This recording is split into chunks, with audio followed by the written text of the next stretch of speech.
And I started drinking 64 to 72 ounces of water a day.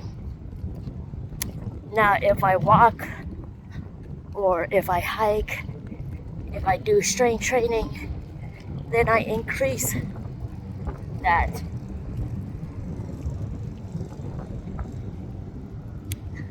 There are days where, depending on how long I hike,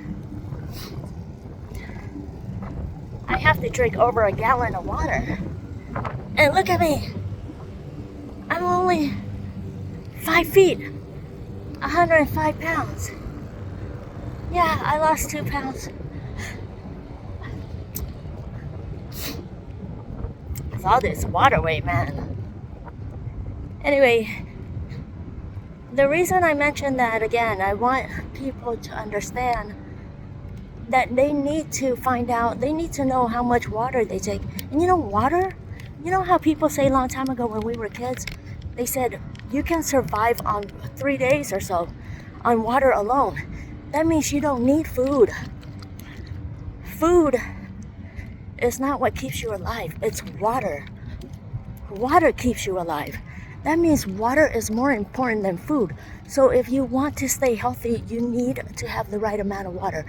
Water is good for the skin. Look, my baby face. Water,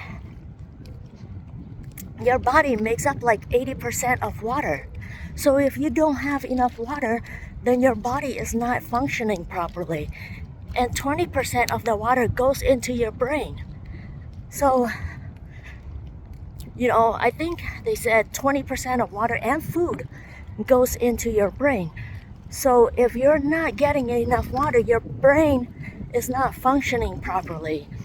Your gut is not functioning properly. And that's why things shut down. It's just like oil. Water is like oil to a car. Water to our body and our brain is like oil, changing the oil or putting gas in the car. You can't move if you don't have gas. And you have to have the right type of gas. You can't put junk gas in your body. There are people I know who don't drink water at all. And they're skinny. And they're borderline diabetes. Borderline diabetic, and they don't eat bad food. They just don't eat really healthy foods. Or enough, probably. But anyway, I'm a water pusher. You know how people push drugs? I'm not a drug pusher. I'm a water pusher. H2O. Everywhere I go, I don't see people drinking enough water. I'm like, that's not enough. I tell my friends, drink more water all the time. And one of these days, I'm gonna change lives by pushing people to drink water. Because I really believe that water is one of the healthiest things that we have, that we can do for ourselves. Anyway, why I talk about this is that, those people that went out hiking, that 11 family members that went out hiking the other day and had to be rescued. Like, one, why are you out hiking in 100, I think it was 100 to 170 degrees? Why?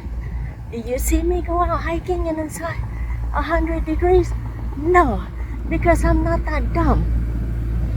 Because I know my body. As much as I hike, as much as I walk every day, 3 miles. If you follow my channel, you would know that. Sometimes I walk more, but the least amount I walk is 3 miles.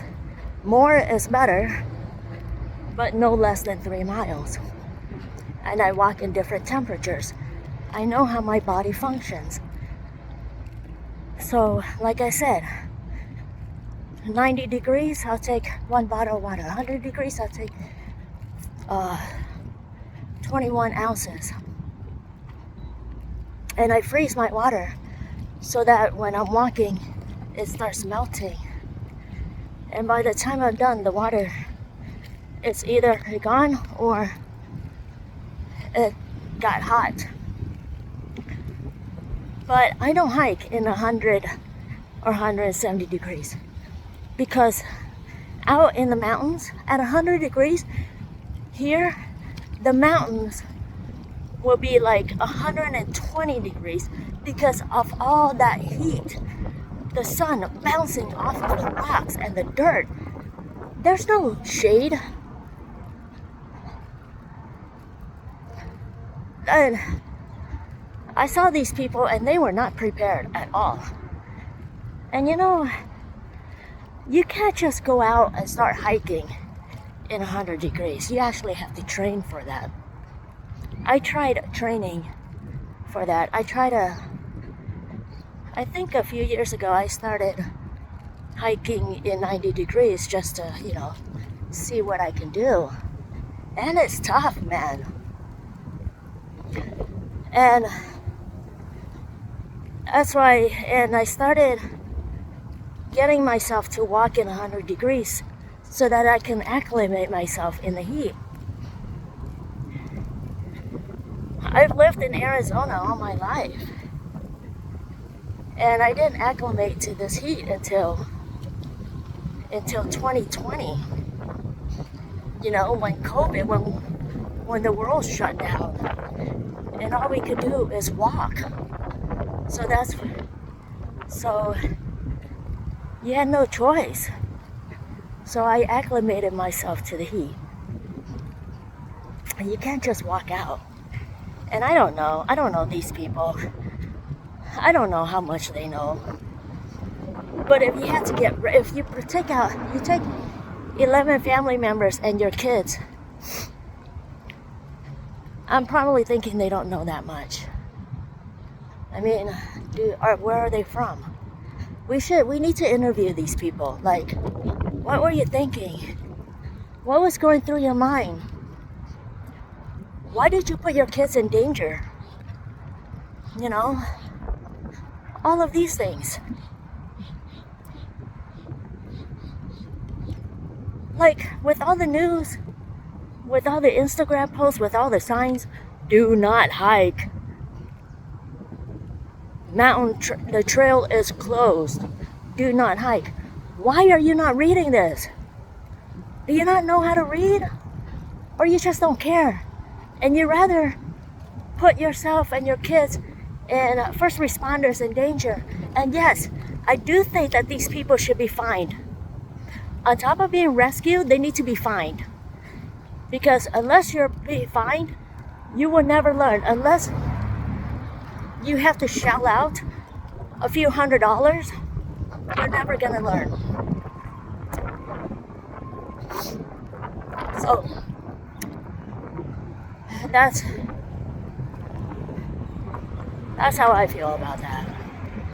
I mean, how many more people do we need to rescue? How many more dumb people are gonna go out there? And it's only July. Oh, June. Actually, they were rescued in June, so it's only June. We have about 2-3 more months. Goodness gracious. Anyway, this is a busy area, so I'm gonna go. Happy, healthy living, everyone.